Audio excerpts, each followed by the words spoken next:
Salam pemirsa Love Channel Medan, salam jumpa kembali, salam sehat. Semoga saat ini sahabat semua dipenuhi sukacita bersama keluarga terkasih. Tanpa terasa pertemuan kali ini adalah pertemuan pelajaran firman Tuhan yang ke-10 pada triwulan ini. Pemirsa Love Channel Medan yang berbahagia, tentunya juga kami sangat berterima kasih atas dukungan pemirsa yang semakin bertambah pada Love Channel Medan ini. Kami merasa sangat terberkati, sangat bahagia. Semoga Love Channel Medan ini menjadi channel yang boleh selalu hadir bersama pemirsa, dan kami berharap kiranya pelajaran firman Tuhan ini juga boleh pemirsa bagi-bagikan kepada keluarga kita dimanapun berada. Baik lovers dan pemirsa, saat ini Love Channel Medan merasa istimewa karena bersama kita hadir seorang ibu yang kesehariannya aktif pada pelayanan kesehatan.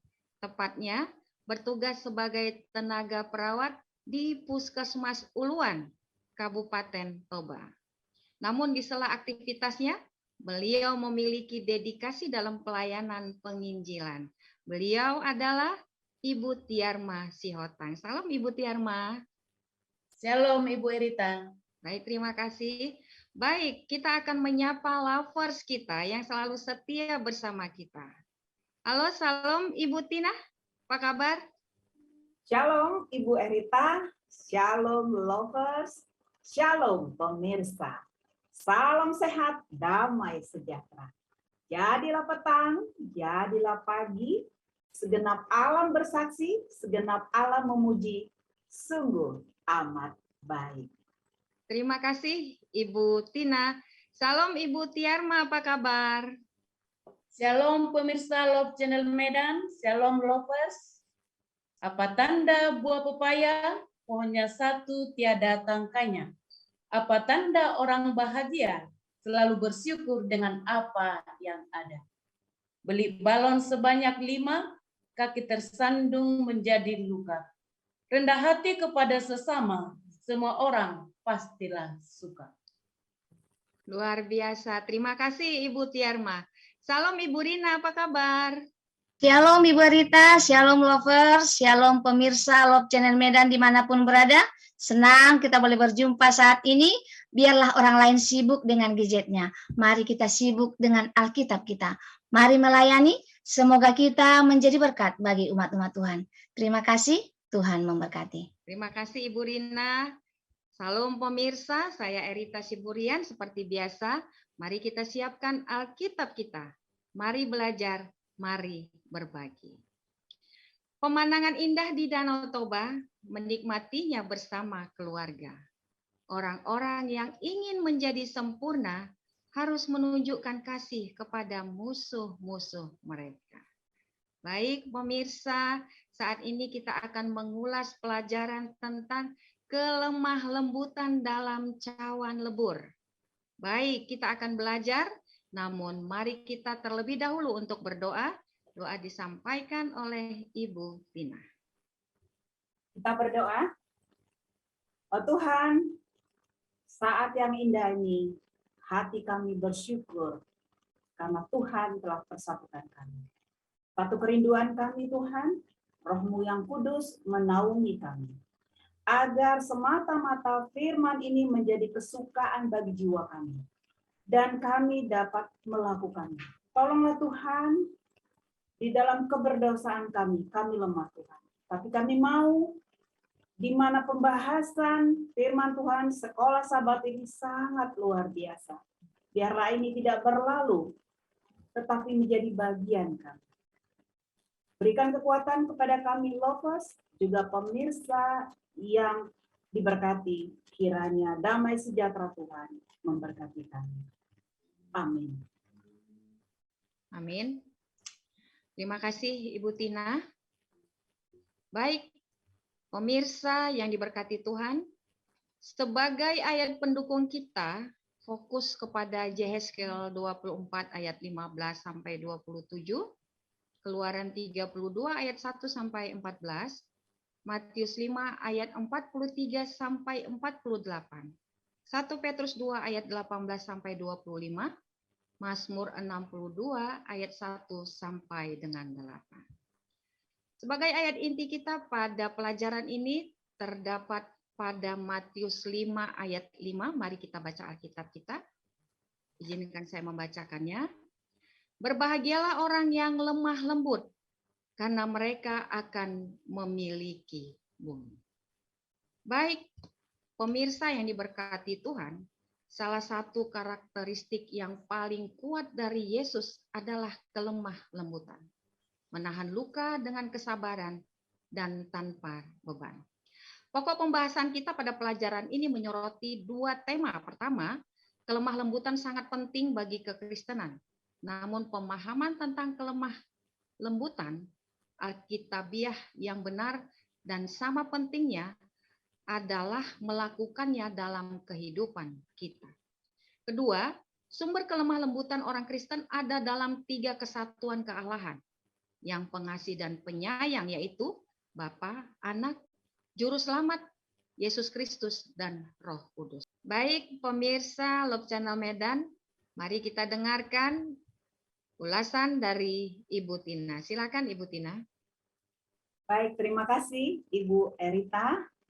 Betapa bahagia saya pemirsa. Pada saat ini kita bisa jumpa lagi melalui pelajaran Sekolah Sabat.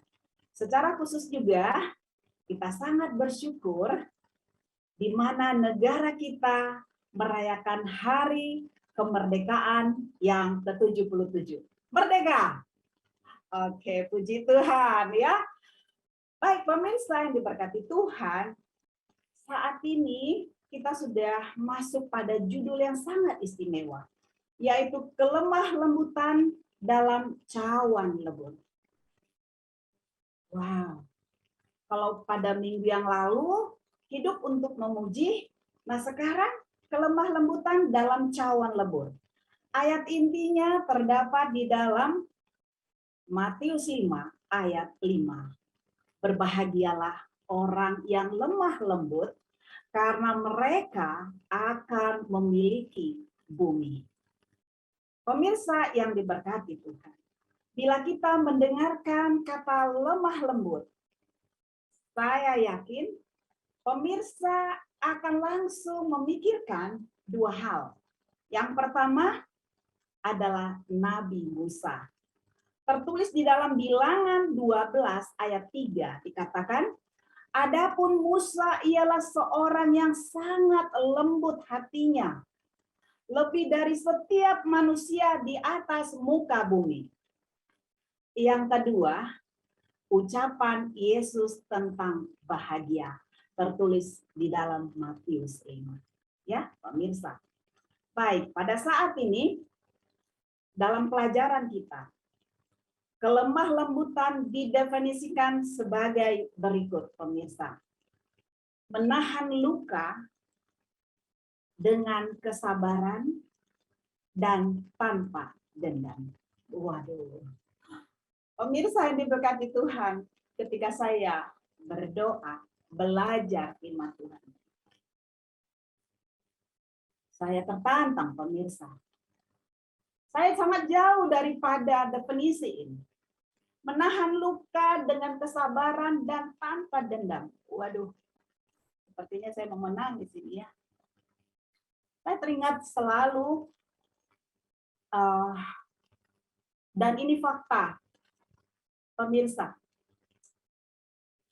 Pada keluarga yang katakanlah ya sederhana atau berkekurangan, seorang ibu ketika mau makan selalu mengatakan kepada anak-anaknya, makanlah kalian, ibu sudah kenyang. Akhirnya anak-anak makan dan ibu menahan air mata. Tapi dikatakan di sini, menahan luka dengan kesabaran tanpa dendam. Saya kaitkan dengan ibu tadi, ibarat air mata ibu itu masuk ke dalam tubuh dan menyembuhkan luka. Jadi kasih sayang ibu itu membuat seorang ibu menjadi kuat. Oswald Chambers, pemirsa yang diberkati Tuhan, mengatakan bahwa kita harus menjadi roti yang dipecah-pecah dan anggur yang dicurahkan bagi orang lain. Aduh, semakin berat. Semakin berat penyampaian ini, pemirsa. Artinya, siap. Siap untuk menjadi saksi yang kuat bagi Allah. Inilah yang dimaksudkan Oswald Chambers, pemirsa. Siapkah kita, pemirsa, menjadi roti yang siap dipecah, anggur yang siap dinikmati?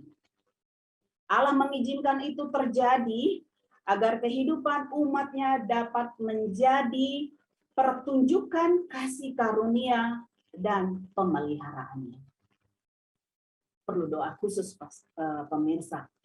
Kalau boleh berpuasa, pemirsa, agar firman ini tidak berlalu dalam kehidupan kita. Karena hari-hari kita, saya sangat yakin banyak luka yang terjadi. Tetapi saya sangat melihat, bahkan diri saya, luka terjadi, tetapi dendam juga membara. Pemirsa yang diberkati Tuhan. Kasih Tuhan harus bisa menghapusnya. Saat ini kita akan melihat seorang hamba Tuhan. Yehezkiel, Nabi Yehezkiel. Dia harus kehilangan orang yang dicintainya. Dan itu, pemirsa, adalah lambang kejatuhan daripada Yerusalem. Tertulis di dalam Yehezkiel 24 ayat 15 sampai 27. Saya akan membacakan yang penting saja, pemirsa, yaitu Yehezkiel 24 ayat 15 sampai 18. Dikatakan demikian. Kemudian datanglah firman Tuhan kepadaku. Itu Yehezkiel. Hai anak manusia, lihat, aku hendak mengambil daripadamu dia yang sangat kau cintai, seperti yang kena tulah, tetapi janganlah meratap ataupun menangis,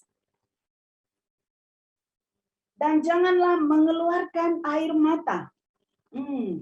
Saya hampir keluar air mata. Diam-diam saja mengeluh. Jangan mengadakan ratapan kematian. Lilitkanlah dastarmu dan pakailah kasutmu. Jangan tutupi mukamu dan jangan memakan roti perkabungan. Dan ayat berikutnya 18, pada paginya aku berbicara kepada bangsa itu dan pada malamnya istriku mati. Pemirsa yang diberkati Tuhan, ini firman yang disampaikan kepada Nabi Yehezkiel terjadi, pemirsa. Ya, ketika istri Yehezkiel mati, pemirsa, apa yang disampaikan itu terjadi. Dia tidak menangis. Dia tidak pakai pakaian perkabungan, pemirsa, dan tidak ada ratapan. Nah, akhirnya di ayat 24 dikatakan, demikianlah Yehezkiel menjadi lambang bagimu, tepat seperti yang dilakukannya kami akan lakukan. Kalau itu sudah terjadi, maka kami akan mengetahui bahwa akulah Tuhan Allah. Pemirsa yang diberkati Tuhan. Ya, saya hanya mendorong kita dan mendorong saya untuk tidak terluka atas apapun yang kita hadapi dan tidak ada dendam, sehingga kasih Tuhan nyata dalam hidup kita. Tuhan Yesus memberkati. Terima kasih Ibu Tina, pelajaran yang baik. Selanjutnya kita akan mendengarkan ulasan yang lebih dalam lagi dari Ibu Tiarma. Silakan Ibu Tiarma.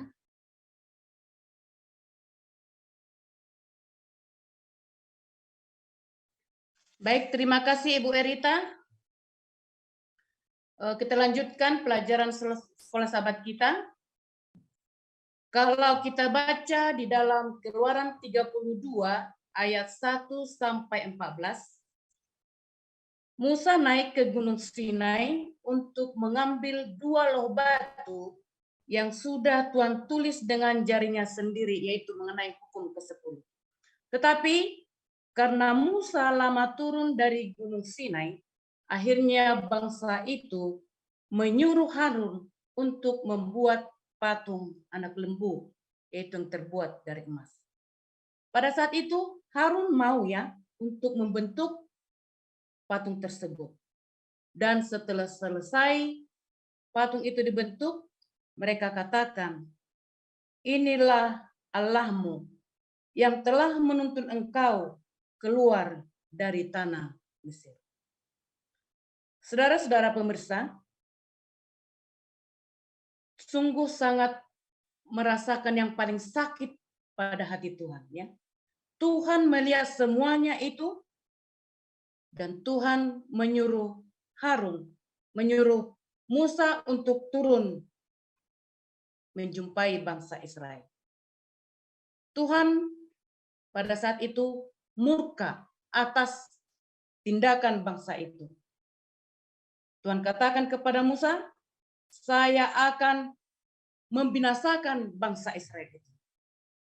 Tetapi Musa memohon belas kasihan Tuhan, memohon kasih karunia Tuhan, ya, supaya bangsa Israel itu tidak dihukum. Saudara-saudara pemirsa ya, Musa mencoba melunakkan hati Tuhan selalu. Setiap bangsa Israel bertindak yang tidak cocok dengan hati Tuhan, yang selalu menyakiti hati Tuhan, Musa selalu memohon kepada Tuhan. Bahkan dikatakan Musa, mengapa Tuhan murkamu bangkit terhadap umatmu yang telah kau bawa keluar dari tanah Mesir? Apakah engkau sudah berjanji akan membuat bangsa ini menjadi bangsa yang besar? Ya, inilah yang diucapkan oleh Musa. Dan dikatakan lagi, apalah nanti kata orang Mesir? Dia yang membawa mereka keluar dengan maksud menimpakan malapetaka dan membunuh bangsa itu. Akhirnya, saudara-saudaraku, Tuhan Allah menyesal akan rancangan murkanya itu. Tadi sudah dikatakan Ibu Tina bahwasanya Musa itu adalah mempunyai hati yang lembut, ya, mempunyai hati yang lembut, dan bahkan sampai tertulis di dalam Alkitab, ya, dari seluruh manusia yang ada di dunia ini hanya Musa yang mempunyai hati yang lembut. Saudara-saudaraku, kalau kita baca lagi di dalam Bilangan pasal 12, yaitu saudara Musa, Miriam juga mengata-ngatai Musa, ya, mengkritik Musa, menggosip dengan si Harun. Mereka katakan, mengapa hanya melalui Musa Tuhan berfirman? Apa tidak bisa melalui kita? Ya, jadi hati-hati bagi orang-orang yang suka menggosip, apalagi kita perempuan yang suka menggosip orang, menimbulkan sakit hati orang. Dan saat orang itu menggosip, hati Tuhan juga terluka pada saat itu. Musa datang lagi memohon kepada Tuhan supaya murkanya tidak bangkit akan Miriam dan Harun. Tetapi kenyataannya mereka kena sakit kusta putih. Ya, bermohon lagi Musa kepada Tuhan, ya, untuk kesembuhan Miriam pada saat itu. Dan juga kalau kita baca di dalam Bilangan pasal 16 juga menceritakan yaitu pemberontakan Korah, Datan, dan Abiram, ya, terhadap Musa, bahkan mengajak lagi 250 orang pimpinan bangsa itu, yaitu orang-orang yang terkenal, untuk memberontak kepada Musa. Sakit lagi hati Tuhan pada saat itu. Musa juga merasa sakit hati, ya, tetapi Tuhan tetap memohon. Tapi murka Tuhan tetap jatuh kepada Korah, Datan, dan Abiram. Kita tahu ceritanya, akhir keluarganya semuanya mati ditelan tanah yang menganga di depan rumah mereka. Saudara-saudara pemirsa yang diberkati oleh Tuhan, Tuhan selalu mengasihi orang, selalu menyakiti hatinya. Ya, Musa selalu juga bermohon kepada Tuhan, memohon kasih karunia-Nya kepada orang-orang yang berdosa. Kelemah lembutan Musa itu merujuk kepada Yesus Kristus, ya, merujuk kepada Yesus Kristus. Bagaimana dengan kita? Apakah kita mau mengasihi yang sudah menyakiti kita? Ini merupakan satu tanda tanya besar pada kita masing-masing. Saudaraku pemirsa, biasanya ya, kalau ada orang yang kita benci karena sudah menyakiti hati kita, kita pasti menjauh. Kalau boleh jangan lewat sama dia, jangan ketemu dengan mereka. Tetapi Yesus sudah memberikan satu teladan bagi kita. Kalau kita baca di dalam Matius 5 ayat 44 dikatakan di sana. Kasihilah musuhmu dan berdoalah bagi mereka yang menganiaya kamu. Ya, sungguh luar biasa ayat ini untuk memotivasi kita di dalam kehidupan kita. Kasihilah musuhmu, berdoalah bagi mereka yang menganiaya kamu. Bagaimana kita mengasihi musuh? Ya, inilah satu tantangan besar di dalam kehidupan kita. Kita diharuskan Tuhan mengasihi musuh, mendoakan lagi. Ya, kita sudah tahu firman Tuhan. Kalau kita dilempar pakai batu katanya, kita balas dengan lempar pakai pisang. Kalau ditampar pipi kiri, kasih lagi pipi kanan. Bagaimana ini? Sangat luar biasa ayat ini untuk mengoreksi diri kita masing-masing. Ya, kelemah lembutan dalam cawan lebur itu. Cawan lebur itu inilah prosesnya. Sudah kita disakiti, tetapi kita harus mengasihi dia. Ya, kalaupun kita tersakiti oleh orang lain, dikatakan di sini, mari kita mendoakan, menahan luka dengan kesabaran, jangan dendam. Ya, biasanya kalau kita sudah disakiti pasti orang dendam. Ya, tapi puji Tuhan ya, secara pribadi saya enggak orang pendendam. Sesudah saya pelajari ini, saya bersyukur kepada Tuhan. Terima kasih Tuhan, saya tidak orang pendendam. Dan juga kalau kita baca lagi di ayat Matius 5 ayat 45, karena dengan demikianlah kamu menjadi anak-anak Bapamu yang di surga, yang menerbitkan matahari bagi orang jahat dan orang baik, menurunkan hujan bagi orang benar dan orang yang tidak benar. Ya, ayat ini juga Tuhan katakan dan juga memberikan satu pernyataan, biarpun kita manusia ini yang sudah berdosa, menyakiti hati Tuhan, dan juga orang yang baik yang ada di dunia ini, sama Tuhan terbitkan matahari, ya, sama Tuhan turunkan hujan juga. Bukan dibeda-bedakan, kalau orang jahat tidak terbit matahari, kalau orang jahat tidak dikasih berkat atau hujan berkat, bukan seperti itu. Hanya kita tinggal bagaimana cara kita menerima itu semua, ya. Dan kalau kita baca lagi di ayat 46, apabila kamu mengasihi orang yang mengasihi kamu, apakah upamu? Bukankah kamu juga berbuat demikian? Dan apabila kamu hanya memberi salam kepada saudara-saudaramu saja, apakah lebihnya daripada perbuatan orang lain? Bukankah orang yang tidak mengenal Allah pun berbuat demikian? Kalau hanya berbuat baik sesama yang berbuat baik itu soal biasa. Tetapi berbuat baik bagi orang yang sudah menyakiti kita, inilah tantangan di dalam kehidupan kita. Ayat terakhir di dalam Matius 5 ayat 48, karena itu haruslah kamu sempurna, sama seperti Bapamu yang di surga adalah sempurna. Jadi supaya kita menuju kesempurnaan itu, ya, kita harus memberikan atau berbuat teladan yang sudah Tuhan buat. Makanya tadi saya katakan bahwasanya kelemah lembutan Musa itu adalah merujuk kepada Yesus. Karena di dalam Lukas 23 ayat 34, waktu Yesus di kayu salib, ya Bapa, ampunilah mereka, sebab mereka tidak tahu apa yang mereka perbuat. Ya, Tuhan memberikan apa? Pengampunan bagi orang yang berdosa. Demikian yang boleh saya berikan ulasan. Terima kasih. Terima kasih Ibu Tiarma.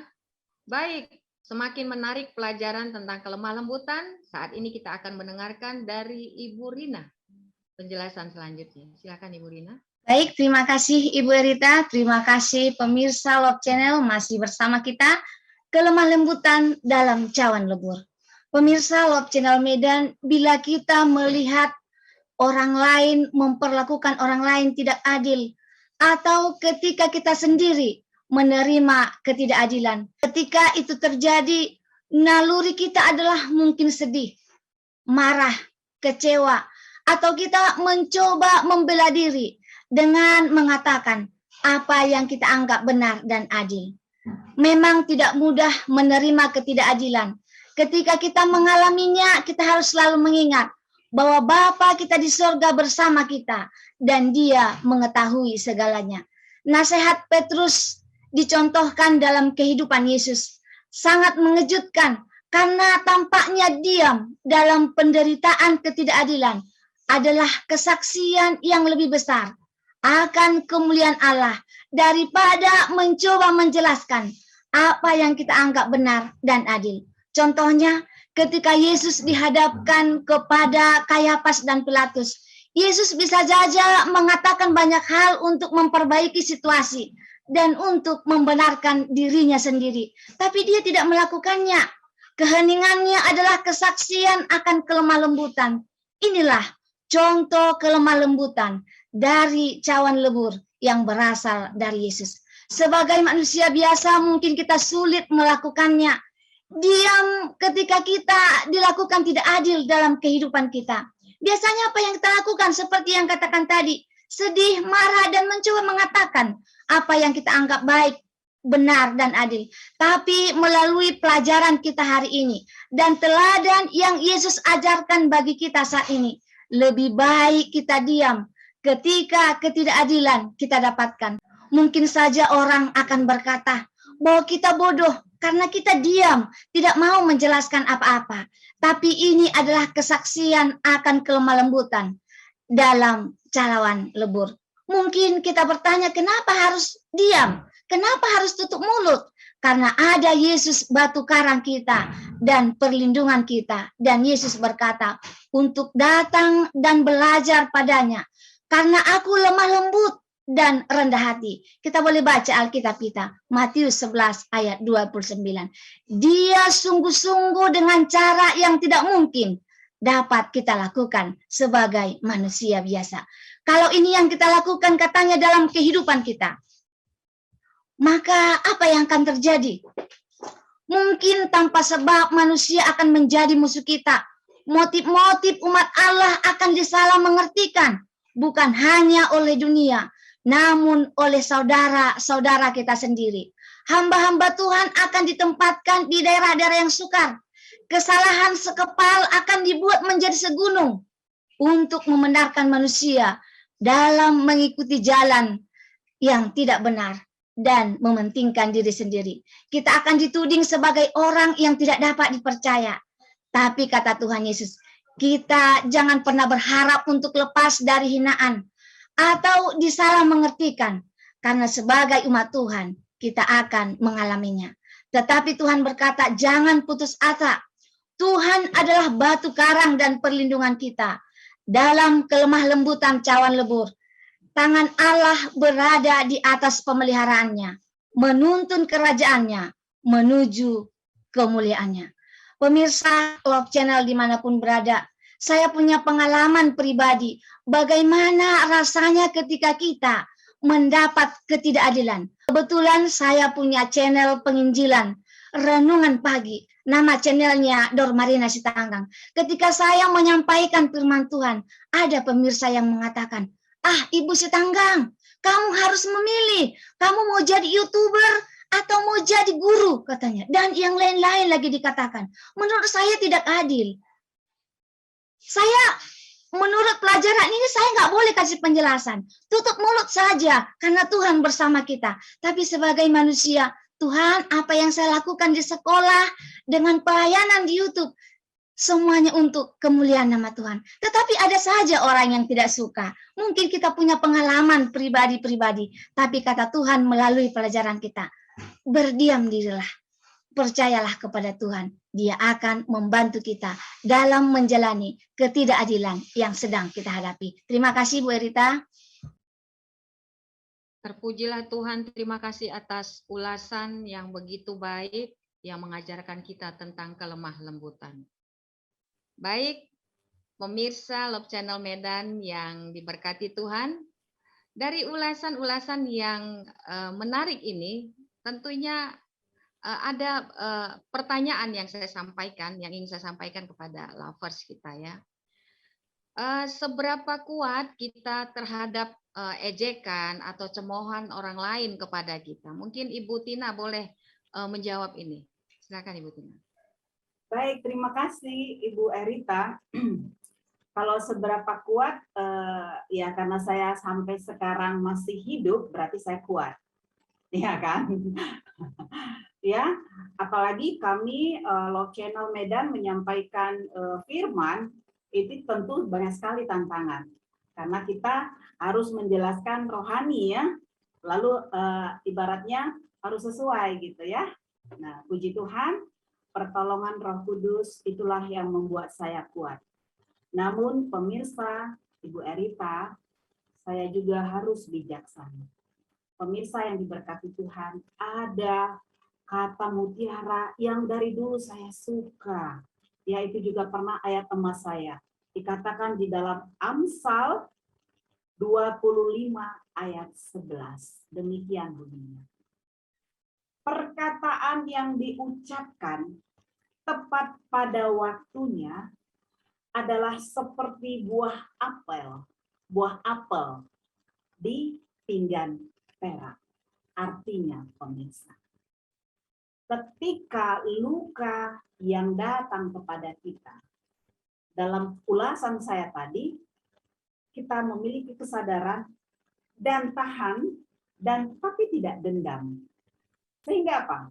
Saya teringat dulu sahabat saya mengatakan, bagiannya Tuhan, kalau kita tadi kita dengarkan juga penjelasan Lovers, ada bagiannya Tuhan. Apabila kita mempersiapkan atau menunggu saat yang tepat untuk menyampaikan jawaban atas luka atau ejekan yang dipertanyakan Ibu Erita tadi, ya, tepat sekali akhirnya apa? Luar biasa ya, Amsal. Maka perkataan kita seperti buah apel di pinggan perak. Terima kasih, Tuhan Yesus memberkati. Luar biasa Ibu Tina, kadang-kadang tidak aplikasinya itu tidak semudah yang kita ucapkan ya. Namun puji Tuhan. Baik, bagaimana dengan ulasan dari Ibu Tiarma? Silakan Ibu Tiarma. Baik, terima kasih. Pertanyaannya tadi, seberapa kuat kita akan hinaan orang lain ya? Ada dua pengaruh dari hinaan tersebut. Pengaruhnya kita bisa jadi jatuh, yang kedua bisa kita jadi kokoh ya. Jadi kalau hinaan itu kita buat sebagai penyemangat untuk kesuksesan, itu bisa membungkam kehinaan itu. Dan mungkin penghinaan itu bukan benar-benar, mungkin itu akan terjadi ya, karena semua waktu akan menjawab segala sesuatu. Ya, kemungkinan saat ini dihina, tetapi sepanjang waktu berjalan, rupanya hinaan itu bukan itu sebenarnya. Nah, jadi kita kalau ada hinaan contoh kepada kita, kita ambil segi dari positifnya saja, ya. Kita ambil positifnya dan kita koreksi diri juga. Benarkah hinaan itu sama kita atau memang yang mengada-ada, ya? Boleh jadi penghinaan itu oleh karena ada iri hati, ya. Ada iri hati, akhirnya ada-ada saja orang membuat satu situasi biar agak ya mengguncang keimanan kita juga, ya.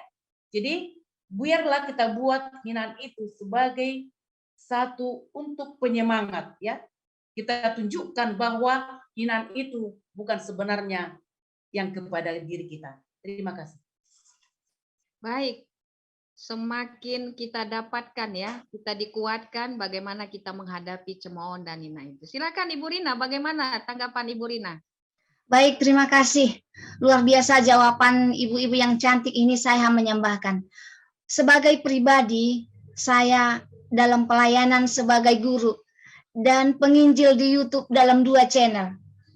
Ada pantun yang mau saya bacakan. Ejekan adalah sarapan saya, penolakan adalah makan siang saya, kritikan adalah makan malam saya. Itulah yang membuat saya lebih tegar dan kuat. Saudaraku, fokuslah pada target dan cita-cita. Hinaan lebih baik diabaikan saja.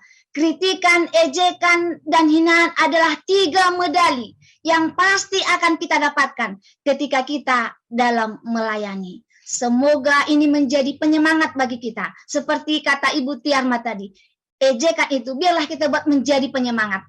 Tapi jangan jadi melemahkan kita atau menghentikan pelayanan kita. Terima kasih Ibu Rita.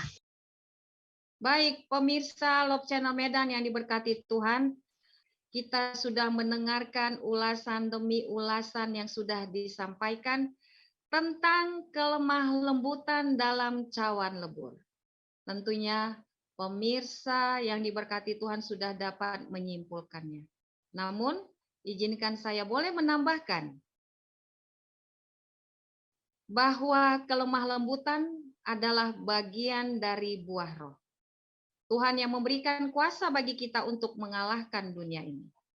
Kelemah lembutan Kristen bukanlah hasil dari rasa takut, tetapi dari kasih.